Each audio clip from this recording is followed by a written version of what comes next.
nos compete en el área de castellano para los grados sexto y séptimo empezar a ver algunos contenidos referentes a los géneros literarios y nos detenemos un poco en el género epistolar y también en el género lírico. En el género epistolar tenemos que hablar pues de la escritura y la estructura de las cartas, y en el género poético sobre todo pues hablar precisamente de la poesía y de la función poética del lenguaje, como ya vimos en algún momento estudiando las funciones del lenguaje. Cuando hablamos de una carta tenemos que decir que las cartas son mensajes escritos que tienen la misma estructura del proceso comunicativo, un emisor y un receptor, o un emisor y un destinatario. Sobre todo se utiliza este medio para cuando ambos se encuentran separados por la distancia. Las características fundamentales de una carta es primero que tiene un carácter personal, es decir, que es una única persona a la que se escribe con una intención individual, personal, conocida por él, y que va dirigida también a una persona concreta a la cual va destinado el mensaje y también al mensaje que puede dar respuesta. Una segunda característica es que la carta es concreta, es decir, tiene un motivo, una intención particular, una causa por la cual se escribe y que es muy clara. Y una tercera característica es que es un diálogo diferido en tiempo y espacio. ¿Qué significa eso?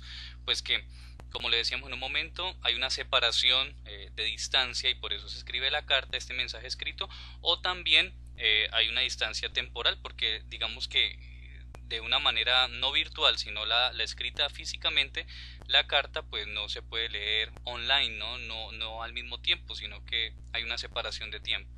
Ya si hablamos con las tecnologías nuevas y con la internet, pues el concepto de carta y de mensaje escrito ha ido variando poco a poco, porque por eso ahora se pueden hacer virtuales y esto implica acortar las distancias, pero también que se pueda leer inmediatamente. Partes fundamentales de una carta ya son casi conocidas porque son muy comunes. Hay un encabezado que le ocupa el lugar y la fecha, donde va también el nombre de la ciudad y la fecha en que fue escrita. El saludo, ¿no? Que puede ser refiriéndose concretamente a la persona hacia quien va dirigida la carta, puede ser cariñoso, puede ser formal, puede ser simplemente un saludo común. Y el cuerpo de la carta, digamos que ocupa la parte más densa y fundamental de este escrito porque ocupa lo que verdaderamente se quiere contar o el mensaje concreto como tal.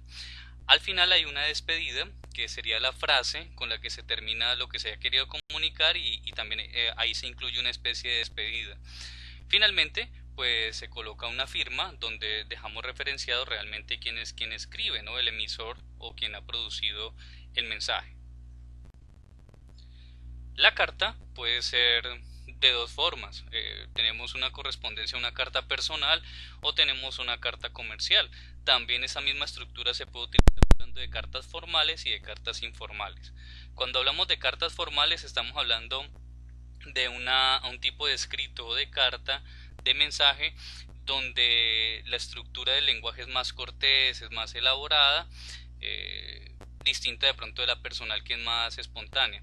Los destinatarios de las cartas formales normalmente pues son instituciones, empresas, directores, son más de trámites legales o de trámites institucionales.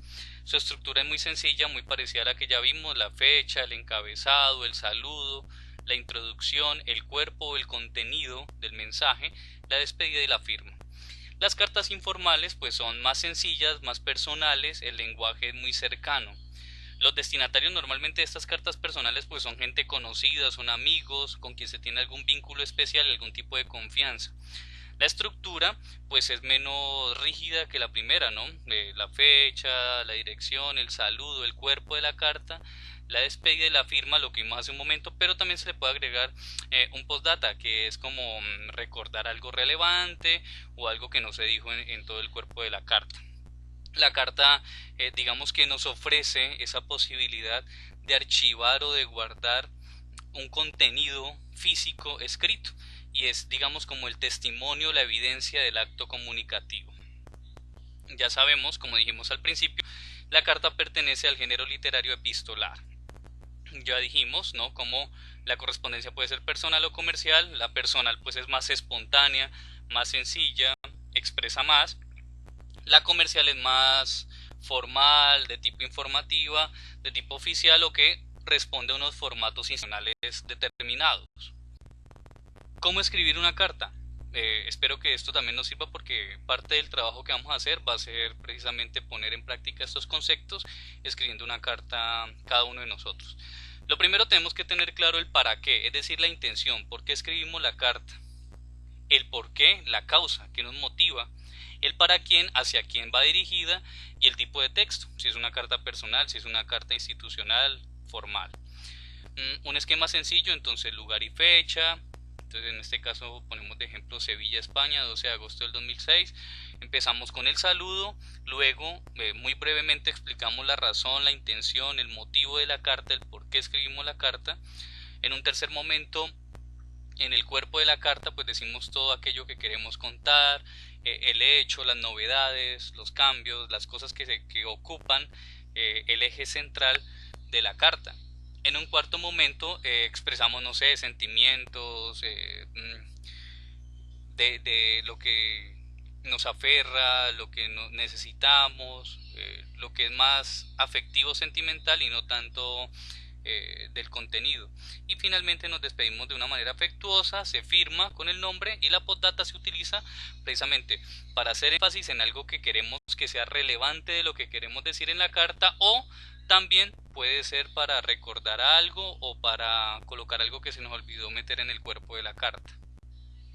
Así queda claro entonces algunos elementos básicos de la estructura de una carta y cómo escribirla. Ahora veamos un poco la función poética del lenguaje o la. Cuando hablamos de poesía tenemos que detenernos a saber que literariamente la poesía es el arte de expresar emociones, sentimientos, ideas.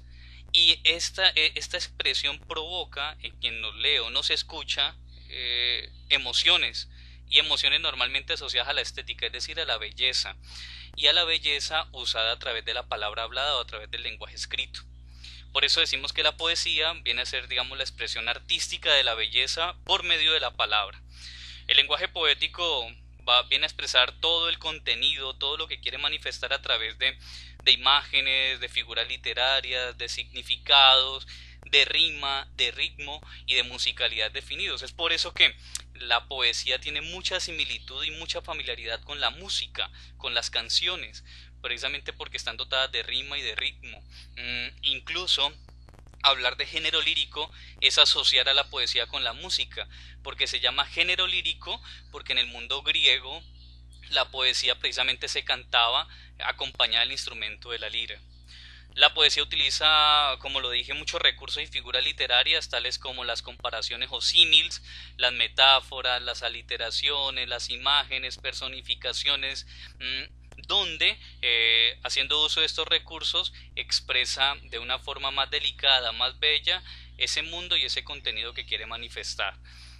Uno de los recursos fundamentales o más usados dentro de la poesía pues es precisamente el recurso de la metáfora. Entonces veamos un poco sobre ella. La función poética del lenguaje. La poesía y el lenguaje mismo están asociados porque la intención del ser humano es comunicar, pero aquí no importa qué es lo que se comunica, sino cómo se comunica, cómo se dice. Precisamente entonces el lenguaje, la función poética, perdón, lo que busca es expresar las cosas de una manera estética, de una manera bella. Esta es una de las características del lenguaje poético, es decir, salirnos del uso cotidiano o normal del lenguaje y hacerlo un lenguaje más enriquecido y más bello. Ejemplo de esto, como le decíamos anteriormente, pues el uso de las figuras literarias. Una muy recursiva de ellas es precisamente la metáfora.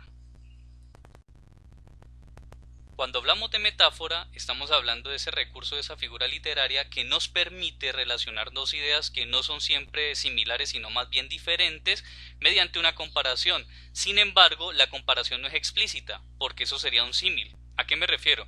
Cuando decimos esta casa es blanca como la nieve, ese como ya nos está indicando que es un símil porque utiliza específicamente el como. La metáfora no lo hace así, la metáfora más bien utiliza imágenes implícitas para entender la comparación. Algunos ejemplos de esto, por ejemplo, tu mano de acero. No decimos tu mano es como de acero, sino tu mano de acero, lo que indica que estamos hablando de una mano dotada de fortaleza. Segundo ejemplo, tus ojos de aceituna, de pronto refiriéndonos a tus ojos son verdes como las aceitunas. Quitamos ese como y entonces decimos tus ojos de aceituna, utilizamos en forma de metáfora. Otro ejemplo, su corazón de piedra, para hablar tal vez de un corazón que no tiene sentimientos, de un corazón que es fuerte, que es rígido. No decimos el como de piedra o como una piedra, sino tu corazón de piedra, que indica ese mensaje. Tus labios de rubí, ¿no? Para indicar que son labios rojos, vivos, con alguna belleza en particular.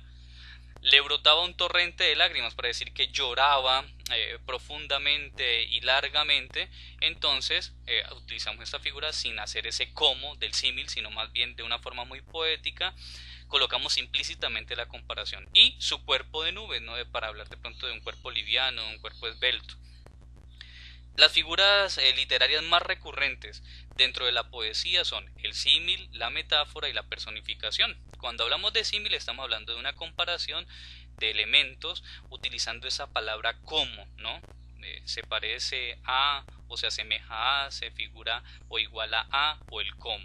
En la metáfora no se utiliza ninguna de estas cosas, es una figura comparativa que no utiliza este tipo de palabras para unir elementos, como lo vimos en los 6 ejemplos que acabamos de reseñar. También se utiliza mucho la personificación, es decir, atribuir cualidades humanas a cosas, a elementos o incluso a animales dentro del lenguaje poético.